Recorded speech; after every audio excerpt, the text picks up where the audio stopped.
I just wanted to give a few of the basics for our fans that might not know the franchise. So I think we need to. Yes. Yeah, right? Because especially for the Switch, I guess there will be a lot of new Nintendo and Diablo fans. Yeah. So yeah, we're super excited to be offering this deep, immersive world for the first time to hopefully a new set of players from Nintendo.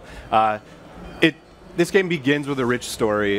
You'll play through the campaign. You'll come to know Sanctuary. It's a pretty traditional story of good versus evil, very Mario versus Bowser, for example. And Ganon versus Link. This is that type of quintessential good versus evil. You play a Nephilim, who's kind of a marriage of good and evil, of a demon and an angel. So you have these amazing powers. You're a kind of a god on the battlefield. And what is cool about the campaign is you will slowly build up, right? Yeah. You unlock one ability at a time. We teach you how to play the game, and then by the end of it, you have this arsenal of amazing equipment and powers, and we'll see later. But you'll go through powerfully and just have a great time getting loot, because that's the other big thing about this game. There's loot explosions, always great gear, and the cool part is the gear will change how you play. Some gear will encourage you to use different abilities, so there's a lot of replayability there. Yeah, so just to again give some of the basic premise, Diablo is obviously an action RPG in which you can play up to 7 different classes, 2 of which were added later after the initial release of the game. Yeah. Correct. And you have a lot of abilities that consume resources. Each class uses a different type of resource.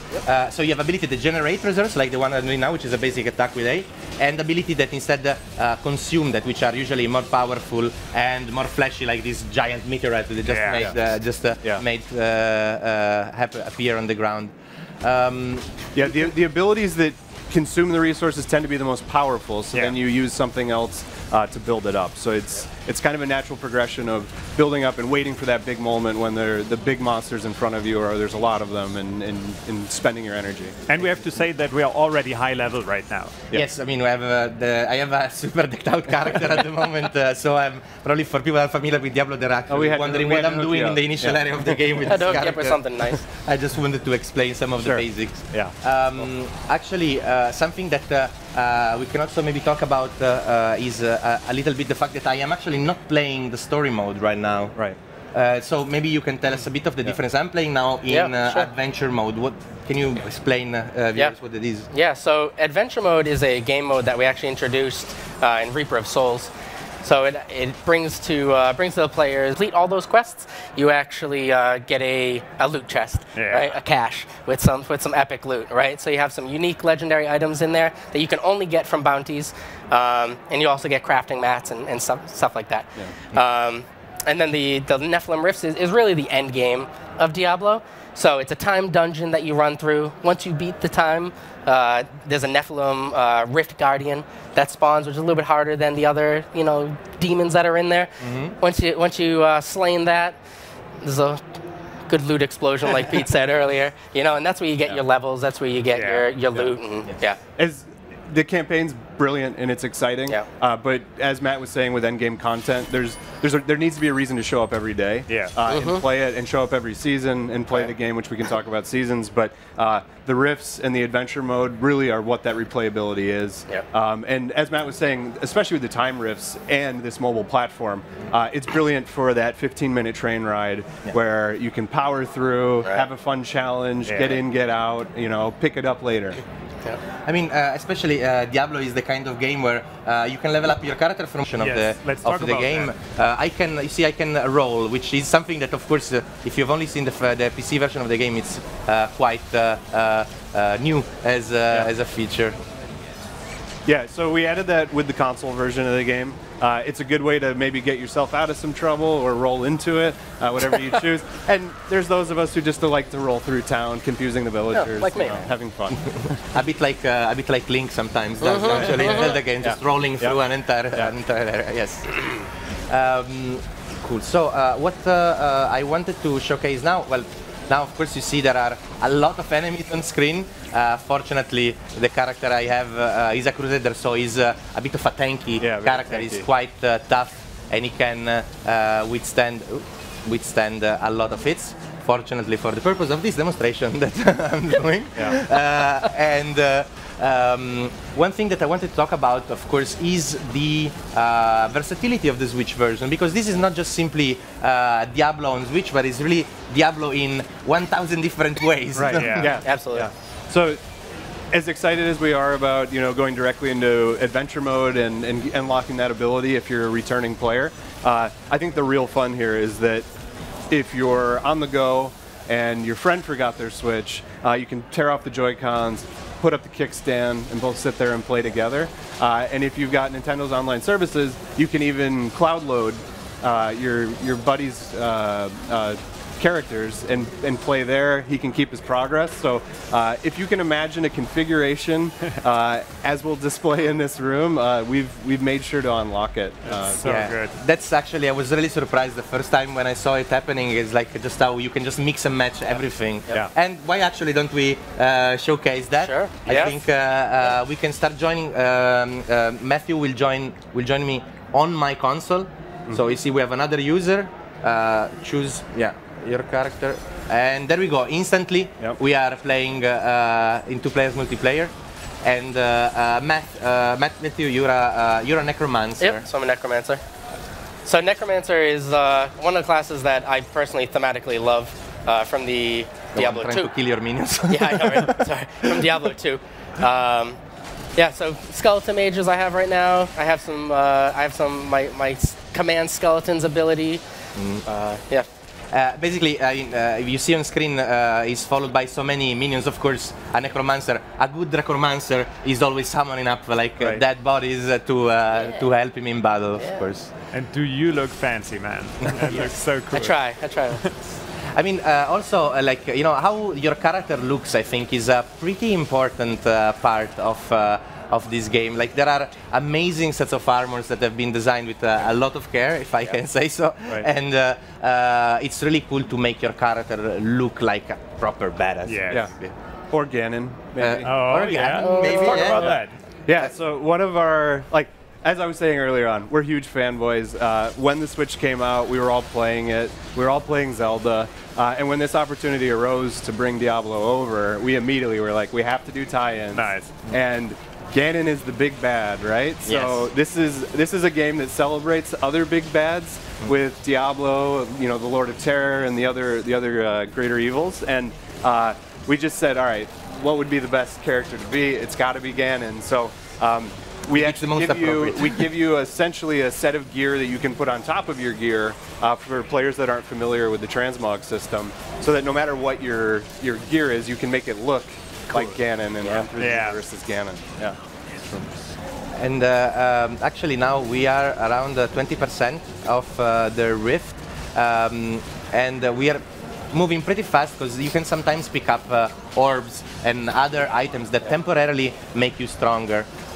Something that I find also quite cool in dungeons in Diablo 3 is that you can find traps. So sometimes there's a wall that's propped up with some beams. You destroy the beams, and every enemy that's underneath it would meet a horrible death. And there's actually quite a lot of things that dynamically change the way you play in a dungeon. Yeah. And as you're destroying more items, you're getting faster. As you chain a lot of kills together, you get a multiplier for your experience. It's all about kind of that frenetic pace and encouraging you to push harder, push faster. True. It's actually one good way to start maybe introducing seasons could be the fact that you see now when we're killing so many creatures, we have this experience like this counter that keeps counting up, and if we keep killing creatures without stopping, this goes up and we get an experience multiplier. This is especially important when you're playing adventure mode and seasons, especially because in seasons you start, maybe explain what seasons are. Yeah, sure. So every few months we roll a new season, and what that really is a bunch of people getting together and seeing how quickly they can level. There's usually some cool gear you can unlock, some season incentives basically. And recently we've started theme seasons. So we had the Season of Greed last season, where you'd get double goblins. And for those of you that are new to the franchise, Goblins have a sack over their back that's full of good stuff. They're essentially a moving treasure chest. Yep. So you've got to chase them down, put them down, loot explosion. So last season with the doubles, you know, they would go in opposite directions. It's a panic to try to get them both. Just, you know, just good fun. Yeah. I have actually quite vivid memories of trying to chase them and teleport is opening. Let's get him before he teleports, or like chase the other one. It was quite hectic. And maybe we should also talk about loot in general, because I remember on PC I wasn't the quickest one, so I wasn't really able to get all the good loot. Yeah. One of those points of contention with Diablo 2 was that loot dropped for the entire party. And whoever could click it fastest then had that loot. And if they were just random people, maybe they didn't want to share. With this, the loot is specific to you, and it's important to you. It matters to you. It's upgrades. Part of the excitement with a lot of items is that they're unidentified, so you have to identify them. And what's it going to be? You know, it's you're opening a present. Yes. You do get the feeling, especially with the sound effects accompanying, etc. It does feel like a surprise present. So now we are at 86% of this rift. So the boss will probably spawn very soon. And I think one thing we can do to showcase again the versatility of the Switch version of the game is have this device. It just sees that there's other devices available playing this game, and you just select who you want to join on, which is you in this case. So good. A few moments later, we're gonna load in. We're all in, and the boss is just spawned. Which one other cool thing to point out: each time a new player enters, it gets more difficult. So the monsters get more health, they do more damage. This isn't just like, hey, I'm bringing people in for easy mode. Like it actually gets more challenging. Yeah, it's not just easy mode. And there's your loot explosion. And those are the things that make Diablo players happy. All of those orange names out there and yellow ones. The items are color coded by their level of quality. Actually, something that I also wanted to say after this is the user interface. For people that are used to the PC version, of course, this is quite different. And I find it really nice how you have all the information you need at the bottom of the screen at a quick glance. In my case, on the left. And something that I found while playing this version is that because you don't mouse over and you don't have the tooltips, it keeps me more focused on the action actually, which I am a bit obsessive with items. I have to check everything immediately. So with this function, I feel like much more like into the action. And one other, sorry. No, I was going to say, I just mentioned the fast equip. This is one of the great things. So you don't actually have to go into the menu and check everything out. You can actually fast equip right here, and it'll do items and skills and runes and everything to customize your character from there. Yeah, so you can, at the touch of a button, choose to trash an item or just like immediately equip and keep going forward. Exactly. And then one of the other really powerful things, if we're joining Switches together, is I can be in my menu system and you can still be hacking and slashing and having a great time. You don't need to wait for me. Correct. Like actually, if you move, maybe you can see on the background, some of the characters are actually still moving. You can see a little bit on the background, while I am free to look at all the fat loot that I just got, while the other people are saving me. That works out really well. It's true. I wanted to also talk a little bit about more of this exclusive tie-in Switch